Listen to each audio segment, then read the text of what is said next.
বার্ষিক 10% বেতন বৃদ্ধির দাবি জানিয়েছে বাংলাদেশ আন্তঃবিশ্ববিদ্যালয় কর্মচারী ফেডারেশন।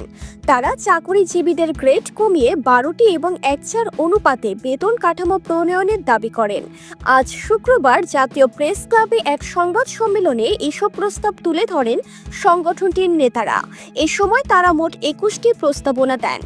সংবাদ সম্মেলনে লিখিত বক্তব্য পাঠ করেন ফেডারেশনের চেয়ারম্যান মোহাম্মদ সেলিম মিয়া।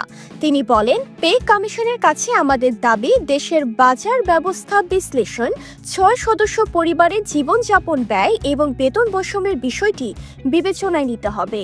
পাশাপাশি ন্যায্যতার ভিত্তিতে নবম পে স্কেল প্রদানের জন্য মাননীয় প্রধান উপদেষ্টা ও বেতন কমিশনের নিকট আমরা 21টি প্রস্তাবনা উপস্থাপন করছি।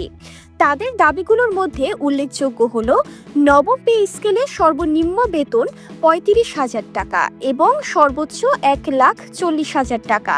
এছাড়া শিক্ষা, চিকিৎসা, যাতায়াত সহ বিভিন্ন ভাতা বৃদ্ধি, টার্ম স্কেল ও সিলেকশন গ্রেড পুনর্বহাল ও রেশন পদ্ধতি চালু করা। সরকারি চাকরিজীবীদের গ্রেড কমিয়ে 12টি করার প্রস্তাব দিয়েছেন তারা। 1/4 অনুপাতে বেতন কাঠামো প্রণয়নের দাবি করা হয়।